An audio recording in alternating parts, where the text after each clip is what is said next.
आप देख रहे हैं SK TV। दोस्तों, जब हज़रत इमाम महदी अलैहिस्सलाम का ज़हूर हो जाएगा तब मुसलमान दो ग्रोहों में तकसीम हो जाएंगे और दज्जाल भी उस वक्त तक ज़ाहिर नहीं होगा जब तक पूरी उम्मत मुस्लिमा दो ग्रोह में बट ना जाए या तकसीम ना हो जाए। इसके अलावा मुसलमानों का कोई ग्रोह बाकी ना होगा, या लोग खालिस ईमान वाले होंगे या फिर मुकम्मल निफाक वाले होंगे। और कुर्बे क़यामत से कबल एक ग्रोह ऐसा होगा जिसके दिल में निफाक की ज़र्रा बराबर भी मिलावट ना होगी, वो खालिस मोमिन मुसलमान होंगे। जबकि इसके बरक्स एक बहुत बड़ा जम्मे गफ़ीर उन निफाक वालों का होगा जो मुकम्मल तौर पर मुनाफिक बन चुके होंगे, उनके दिल में ज़र्रा बराबर भी ईमान ना होगा। ऐसे तमाम लोग दज्जाल के पैरोकार, दज्जाल के साथी होंगे। अब दोस्तों गौर कीजिए, और हर मुसलमान को ये खुद से सवाल करना है कि हम कौन से मुसलमान होंगे। हक, सच और अल्लाह सुब्हानहू व तआला के दीन की सरबुलंदी को कायम करने वाले मुजाहिदीन में शामिल होंगे, या फिर हक को झुटलाकर हज़रत इमाम महदी अलैहिस्सलाम और दीन इस्लाम के खिलाफ दज्जाल के साथी होंगे। क्योंकि यहाँ काफरों के गिरोह की बात नहीं हो रही, मुसलमानों की हो रही है, जो अल्लाह सुब्हानहू व तआला और उसके रसूल सल्लल्लाहु अलैहि वसल्लम पर ईमान ला चुके होंगे, मगर अल्लाह सुब्हानहू व तआला उनके अमालों के सबब उनके दिलों में नफाक पैदा कर देगा। और दोस्तों, अल्लाह ना करे कहीं ऐसा ना हो कि हम दज्जाली कामों में मुलव्विस होकर और अपने अमालों की वजह से हज़रत इमाम महदी के ख़िलाफ़ ना खड़े कर दिए जाएं। इसलिए हम सबको आज से अपने अंदर झांकने की ज़रूरत है कि कहीं हम में ये अलामतें तो पैदा नहीं हो रही। और दोस्तों, निफाक ऐसी बीमारी होगी जिसमें लोग अपने आप को पक्का मुसलमान समझ रहे होंगे, हालांकि वो पूरी तरह से ईमान से खाली हो चुके होंगे। बस दिल को बहलाने के लिए वो मुसलमान होंगे। और आज देखिए कि क्या हमारे मुआशरे में ईमान और निफाक वाले लोग अलग अलग नज़र नहीं आ रहे, जबकि हम ये साफ देख रहे हैं कि अरब में आज निफाक और मुनाफिकत किस हद तक बढ़ चुकी है। और आज उन लोगों को हलाल और हराम, सही गलत की तमीज़ तक ख़त्म हो गई है। और इस बारे में क्या खूब किसी ने कहा है, पढ़ता हूँ तो कहती है खालिक की किताब, पढ़ता हूँ तो कहती है खालिक की किताब, है मिस्ले यहूदी ये सऊदी भी अजाब, इस कौम के बारे में कमर और क्या लिखे, काबे की कमाई से जो पीते हैं शराब। जो लोग दीन के साथ वफादार हैं, जो हकीकतन इस्लाम का बोलबाला करना चाहते हैं, जिनका इरादा है कि निज़ाम खिलाफत कायम हो जाए, उनसे हमारी दस्तबस्ता गुजारिश है, खुदा के लिए इधर से निकल आओ, यहाँ से हटकर नहीं अनिल मुनकर के लिए एक मुनज़्ज़म ताकत फराहम करो, फिर ललकारो। तुम सियासी तौर पे न किसी के हरीफ बनो न हलीफ बनो, लेकिन हम हरीफ हैं तो कुफ्र के, फहाशी के, शिर्क के, बेहयाई के, और अगर हलीफ है तो अल्लाह के, उसकी किताब के, उसके रसूल के। वलतकुम मिनकुम उम्मतुन यदऊना इलल खैर व यामुरूना बिल मारूफ व यनहौना अनिल मुनकर व उलाइका हुमुल मुफ्लिहून। अल्लाहुम्मा रब्बना जअलना मिनहुम, परवरदिगार हमें भी उनमें शामिल कर, और इन दूसरी दीनी जमातों को भी इसी लाए अमल को इख्तियार करने की तौफीक अता फरमा। इस बारे में दोस्तों शेख अहमद यासीन ने कभी कहा था कि जब हम छोटे थे तो हम ये समझते थे कि यहूदी फ़लस्तीन पर कब्ज़ा किए हुए हैं, लेकिन हम बड़े हुए तो हमें यह मालूम हुआ कि सिर्फ फ़लस्तीन पर ही नहीं, यहूदी तो पूरे अरब पर कब्ज़ा किए हुए हैं। और आज आप देखिए कि सऊदिया अरब के हुक्मरान ये बात साबित कर चुके हैं कि वो यहूद व नसारा के साथी हैं। और जब से मोहम्मद बिन सलमान सऊदी अरब के वली अहद और वज़ीर आज़म के मनसब पर फायज हुए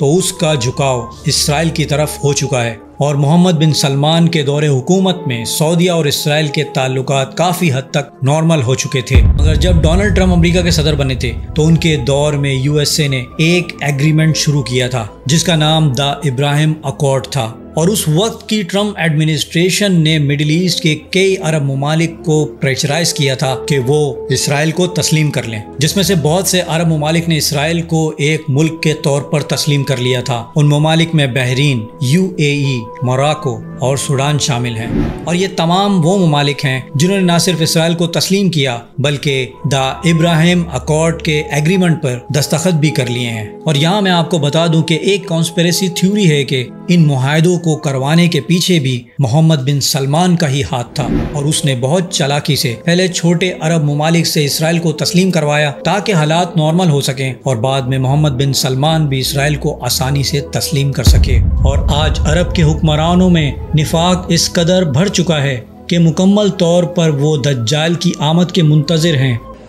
تعال شوف الحلال وين الحلال. هيا كاكا يا حبيبي على الحلال. هي شايف الحلال؟ هي فيها مي زمزم.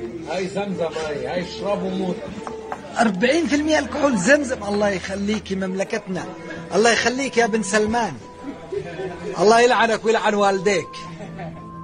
اور آج عرب میں دجال اور دجالی طاقتوں کو خوش کرنے کے لیے وہ ڈانس کلب کھلوا رہے ہیں، میوزیکل کانسرٹ کروا رہے ہیں، عیسائیوں کا مذہبی تہوار ہیلووین منا رہے ہیں۔ اور دوستو، حالیہ کچھ سالوں میں جس تیزی سے وہاں بت پرستی اور مندروں کی تعمیر شروع ہوئی، ایسا لگتا ہے کہ دجالی تنظیموں نے انہیں دجال کا کوئی پیغام پہنچا دیا ہو کہ آپ کا باس بہت جلد آپ سے ملنے کے لیے عرب میں داخل ہونے والا ہے، اس لیے آپ جلدی جلدی ہر غلیظ کام کو انجام دیجئے کہ جن کاموں سے دجال آپ سے خوش ہو جائے اور آپ کو اپنے ساتھیوں کی فہرست میں ٹاپ آرڈر میں شامل کر لے۔ اور دوستو، لگتا تو کچھ ایسا ہی ہے کہ جو کام آج عرب کے حکمران سر انجام دے رہے ہیں، یقیناً دجال انہیں دیکھ کر بہت خوش ہو جائے گا اور کہے گا یہ ہیں میرے سچے دوست اور سچے ساتھی۔ دوستو، اسی طرح کی ایک خبر مدینہ کے قریب الاولیٰ کے پہاڑوں سے آ رہی ہے کہ وہاں انہوں نے ایک بہت بڑا نیلے رنگ کا بت پہاڑوں میں نصب کر دیا ہے، جسے آپ تصویر میں بھی دیکھ سکتے ہیں کہ یہ نیلے رنگ کا بت کتنا بڑا ہے۔ اس بت کا نام نجمہ رکھا گیا ہے اور یہ بت المونیم سے بنایا گیا ہے، بالکل اسی طرح سے بنایا گیا جیسے گوتم بدھ کو دھیان لگائے بیٹھے ہوئے بنایا جاتا ہے۔ اب دوستو، یہاں سوال یہ پیدا ہوتا ہے کہ وہ مقدس سرزمین جہاں سے ہم مسلمانوں کو دین اسلام کا تحفہ ملا اور نبی کریم صلی اللہ علیہ وآلہ وسلم نے فتح مکہ کے بعد تمام بتوں کو خانہ کعبہ اور مکہ مکرمہ سے توڑ کر ہٹا ڈالا، اور جن بتوں سے اللہ سبحانہ و تعالیٰ اور نبی کریم صلی اللہ علیہ وآلہ وسلم نے سخت ناپسندیدگی کا اظہار فرمایا، اور آج عرب کے حکمران دجال اور دجالی طاقتوں کو خوش کرنے کے چکر میں عرب میں ہر وہ کام کر رہے ہیں جس سے یہ معلوم ہو جاتا ہے کہ ان کے دلوں کے اندر بہت بڑا نفاق پیدا ہو چکا ہے اور ان لوگوں میں منافقت کس قدر بھر چکی ہے۔ اس لیے آج جو امت مسلمہ پر ظلم و ستم ہو رہا ہے، یہ منافق ان سے منہ پھیر کر ظلم و ستم کرنے والوں کو ہر طرح کی سپورٹ کر رہے ہیں۔ اس لیے فرمایا گیا کہ جب دجال کا خروج ہوگا تو مسلمان دو گروہ میں تقسیم ہو جائیں گے، ایک وہ ہوں گے جو سچے مسلمان ہوں گے، ان کے دل نفاق سے پاک ہوں گے اور وہی حضرت امام مہدی علیہ السلام کے مددگار ہوں گے، اور دوسری طرف وہ نفاق والے منافق ہوں گے جو حضرت امام مہدی علیہ السلام کے خلاف ہوں گے، اور وہ دجال کے ساتھی اور دجال کے ساتھ کھڑے ہوں گے، کیونکہ اللہ سبحانہ و تعالیٰ ان کے اعمالوں کی وجہ سے ان کے دلوں میں نفاق پیدا فرما دے گا اور ان کے دلوں کو ایمان سے خالی فرما دے گا۔ اللہ اکبر کبیرہ۔ اللہ سبحانہ و تعالیٰ سے دعا ہے کہ ہمیں مسلمانوں کے پہلے گروہ جن کے دل نفاق سے پاک ہوں گے اور ہمیں امام مہدی کے لشکر میں شامل فرما دے، آمین۔ دوستو، امید کرتا ہوں میری ویڈیو سے آپ کی معلومات میں اضافہ ہوا ہوگا اور کچھ نیا جاننے کو ملا ہوگا۔ اگر میری ویڈیو آپ کو اچھی لگی ہے تو میری ویڈیو کو لائک کریں، میرے چینل کو سبسکرائب کر لیجئے اور بیل آئیکن پہ بھی کلک کر دیں، اور میں ملوں گا آپ کو ایک ایسی انفارمیٹیو ویڈیو کے ساتھ۔ تب تک کے لیے اللہ حافظ۔